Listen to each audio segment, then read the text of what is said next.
Around Dodge City and into territory on west, there's just one way to handle the killers and the spoilers, and that's with a U.S. Marshal and the smell of Gunsmoke.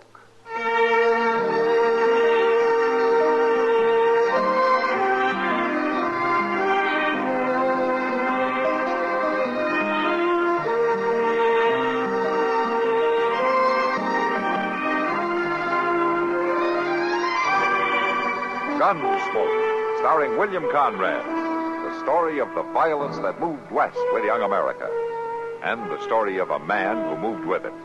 I'm that man, Matt Dillon, United States Marshal. The first man they look for and the last they want to meet. It's a chancy job, and it makes a man watchful and a little lonely.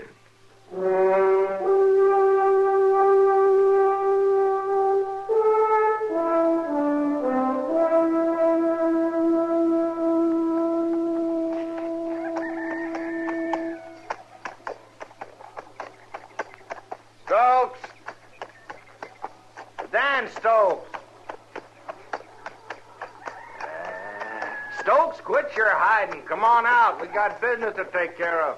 You just keep on riding, old horser. Well, come on out that barn, Stokes. You got to settle up. I ain't doing no business with you, Oak. You lost the right to be choosy when that fire burned your feed crop, and you know it.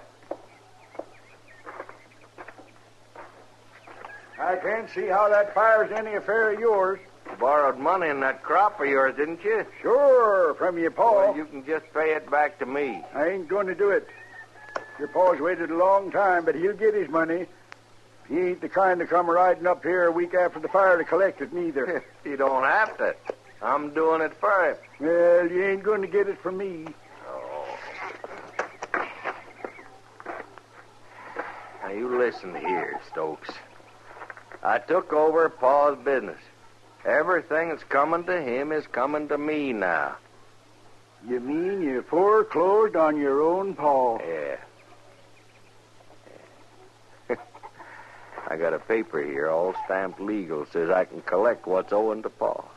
Right now. Not for me, you can't. I ain't got it. Well, now, ain't that a shame. Guess I'll just take along something to make up for it. Now, you look here, I Oak. ain't got much around here, Stokes. Guess I'll take a look around, maybe out back. Out the corral, maybe. Now, you stay away from my horses. You recollect you got yourself a pretty good stud horse. Well, you You miserable... recollect I made you an offer for him about a week back.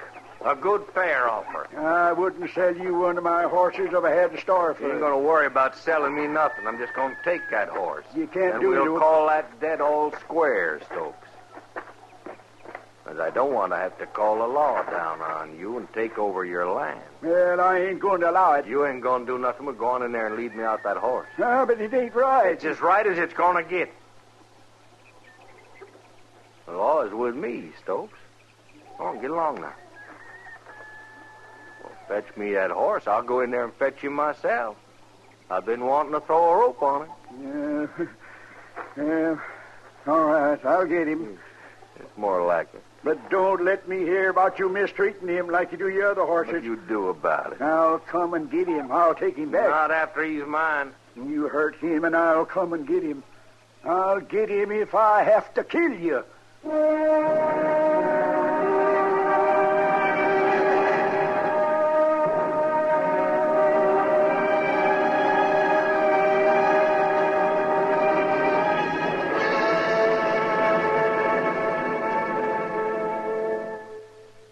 Because Elijah Cuddlestone was what you might call a grassroots politician, his support was constantly in demand. Here's part of his public reply to one such request. I will not climb aboard his bandwagon. I say his bandwagon is one I will never be on. I won't support a man whose policies never have, that is, they have never reflected the will of the people. Well, Elijah laid it right on the line, didn't he? The phrase on or aboard the bandwagon that he used had a political origin that was literal. Politicians and local leaders actually would climb aboard the bandwagon that carried the band and various vote-for type signs used by campaigning politicos in parades and so forth.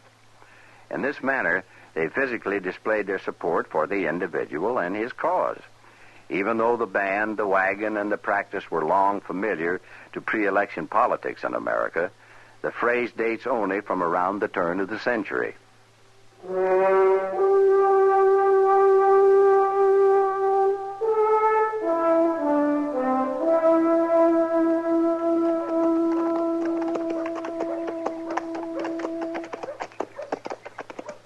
Yes, sir, Mr. Dillon. Yes, sir, like I say, there's times when a man just sort of sinks back into himself and thinks about things, you know. Uh-huh. Yes, sir, it comes over me ever so often. It's a time when I get to studying and figuring and don't want to talk much. Just kind of lost in thoughts, you might say. Yeah. I declare sometimes I go on being quiet like this for days, Mr. Dillon, days at a time. I don't hardly say nothing at all. Just sit back and think about the world and all that. Don't hardly talk at all. You ever get that way, Mr. Dillon? Not talking?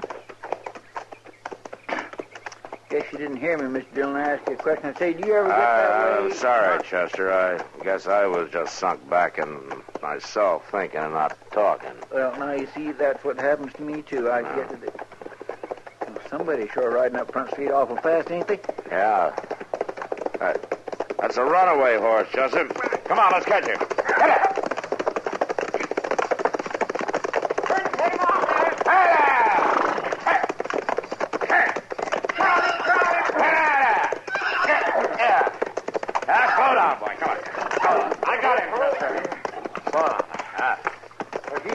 Heading out of town. Yeah. I sure was.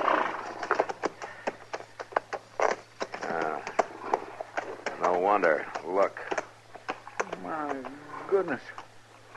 He's been beat while somebody like to kill him. Yeah. Them quirt marks go right through his hide. Those aren't quirt marks, Chester. This horse has been bullwhipped. Oh, now, who would do a thing like that? I don't know, but I'm sure going to find out. Come on, let's take him over to the livery stable. Yes, sir. Come on. Come on, old man. We'll get you patched up good as new. Oh, my. Hello, Matt. Chester. Oh, Doc. Doc. What do you got here? Oh. Somebody did quite a job on that horse. You know who it is? No, Doc, I don't. I just found him running. And whoever it is, I think he'd be ashamed to claim him. Are you taking him over to the stable? Yeah, I figured I'd leave him there and see who comes after him. Good, I'll come along.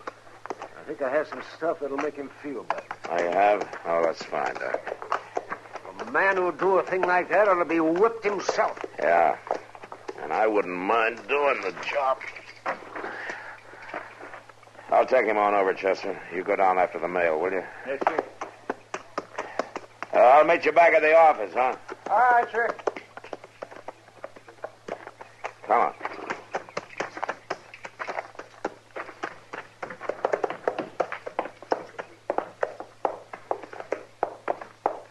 Hello, Marshal. Doc. Hello, Moss. Where'd you get that one? I was hoping you'd know where he came from, Moss. He's a runaway. I've never seen him before.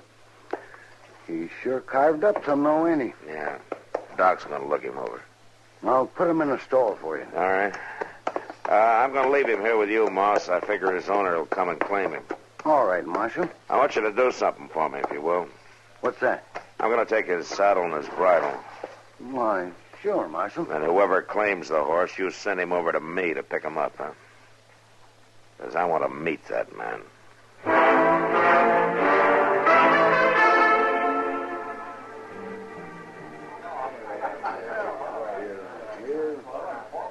You want another beer, man?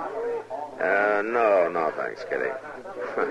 Besides, at the rate you're selling it tonight, looks like you might run out. The boys are worked up a real good thirst, all right. Now, that doesn't exactly make you mad, does it? No, not as long as they can pay for it. Marshal Dillon.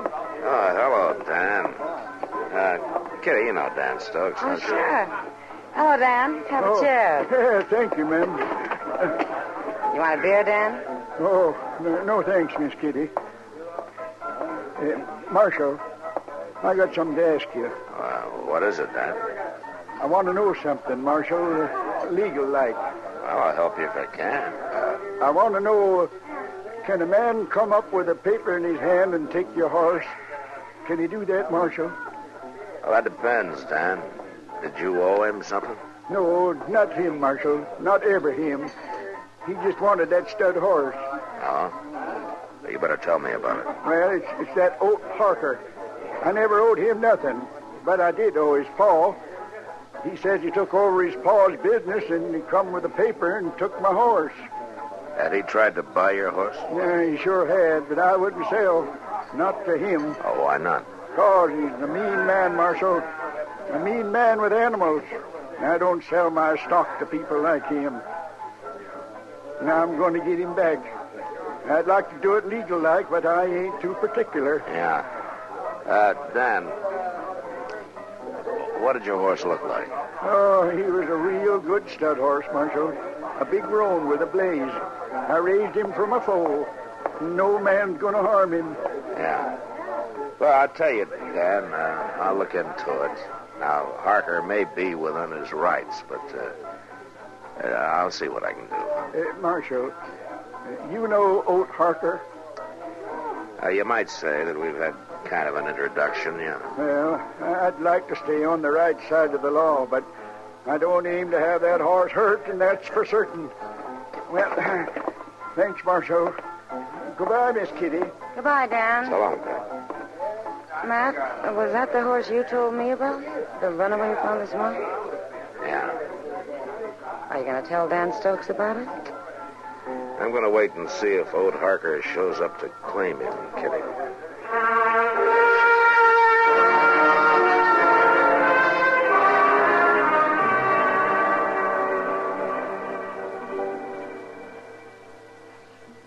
I sweep out this cussed office 40 times a day.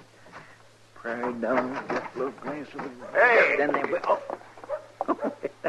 I'm sorry, mister. Why don't you watch what you're doing? Well, I was only sweeping the dirt out the door, and you just happened to walk in at the wrong time. Where's the marshal? Well, he's down having some breakfast. I expect he'll be back in a few minutes. Go on, get him. Well, now, just a I minute. said, go on, get the marshal. You look here who you're telling to go and get somebody. Somebody want to see me? Mr. Dillon, this Never man mind, says never mind. I'll do my own talking. Well, suppose you do it then, mister. What do you want? I hear you got my saddle and bridle. Your name, Oat Harker? How do you know? Now, you got quite a reputation, Mr. Harker. For handling horses, anyway. Well, that's my business. Give me my saddle. I want to ask you something, Harker. Did you give that horse a beating? What a man does to his horse is his own business, ain't it? You got something to prove that he's your horse? Yeah. Old man Stokes come crying to you, huh? All right, Marshal, I got this paper. Here, go on. Look at it. All drawn up by Lawyer Reeves. It's a good paper. Uh-huh. You really hog-tied old Stokes to get that horse, didn't you? I get what I want. Yeah. So you can half kill it, huh? Marshal, that's my horse. What I do to him is my affair. Now, you just give me my saddle and my bridle, I can get out. All right, so is your horse, but I want to tell you something, Harker. If I ever hear of you beating him or any other stock of yours, I'm going to come after you. You got a law about a man and his horse? I'll find one. Chester, give him his saddle. Yonder it is.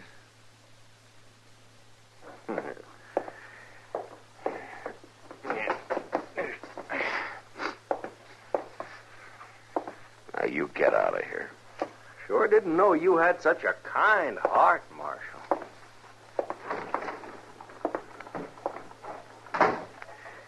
Mr. Dillon, Is that horse sure enough his? Well, that's what the paper said, Chester. Oh, morning, Matt. Oh, Chester. Doc, Say, Matt, who's that fellow that came out of here carrying a saddle and a bridle? that was Ode Harker, Doc. He's on his way over to the livery stable to get that runaway. It's his horse. Well, he's too late. Well, what do you mean? The horse is gone. What? And I went over there a little while ago to see how he was coming along, and he wasn't there. Well, where is he? Stolen, according to Moss Grimmick. But it seemed to me he didn't care at all. He said he figured the horse would be better off back where he belonged. Yeah. All right, come on, Chester. Get your stuff together. Yes, sir. You know where you're going, Matt? Yeah, Doc, and I just hope I'm not too late.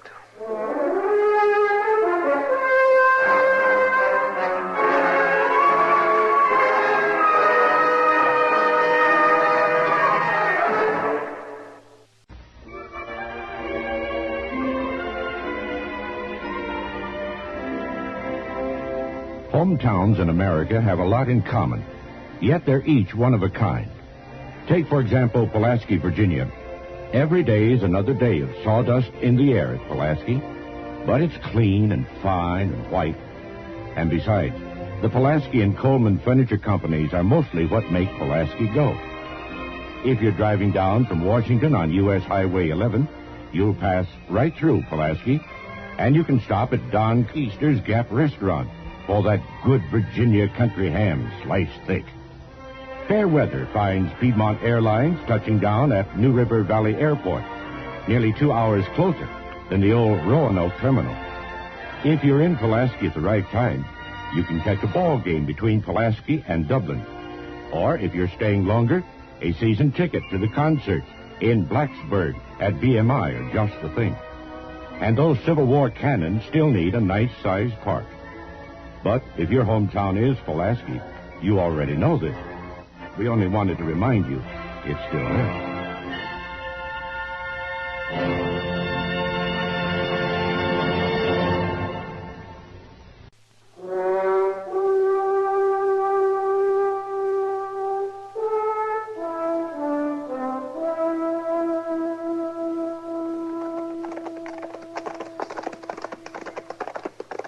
Reckon we'll get there in time, Mr. Dillon? I don't know, Chester. Ode Harker had a few minutes on us, and that's all he'd need. Yeah. We'll ride right on out to the corral, huh? Wait, Mr. Dillon. Huh? Look over there on the ground. Where? That's old man Stokes. Yeah. Oh. Dan?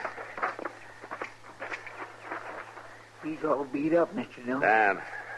It's Matt Dillon, Dan. Can you get on your feet? Sure. Here, let me help you. Sure, Marshal. Ode Harker do this to you? Keep him away from my horse, Marshal. He's back there with my horse. You kill that horse, sure. Are you all right? Oh, yes, I'm all right. You go get him, Marshal. Keep him away from my horse. All right, Dan. All right. You just stay here and take it easy, huh? Come on, Chester. Yes, sir.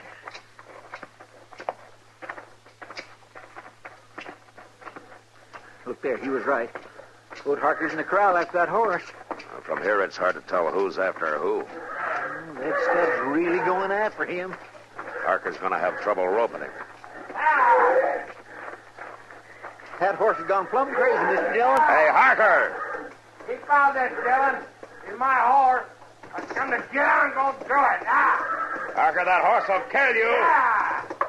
No horse living I can't handle. Yeah, you Dillon. Get out. Mr. Dillon, he's working him right back into that loose fencing. Yeah. Harker! Look out, Harker! They're down, Mr. Dillon. They're both down. Oh, come on. Looks like the horse got a broke leg. Yeah, we'll try to drag Harker out from under him. Yes, sir. You get over on that side. Yeah, here, let me lift up like this. A little more.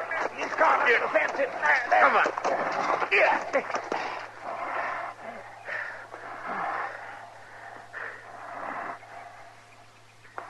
He's dead, Mr. Dillon. Yeah. Yeah, he sure is. It wouldn't have been much good living the way that horse left him. No, sir. Well, we'll borrow a wagon from Dan and take him back to town. What about the horse? pretty bad crippled. Yeah. Well, I guess there's only one thing to do. Marshal, wait a minute, Marshal. Wait a minute. What is it, Dan?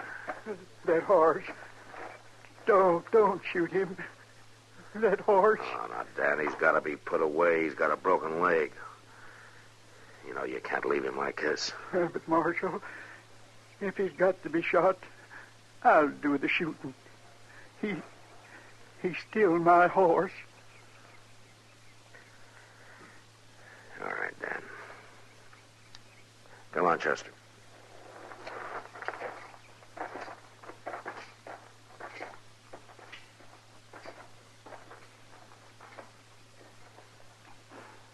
It don't seem fair that you had to suffer. I'm awful sorry, boy.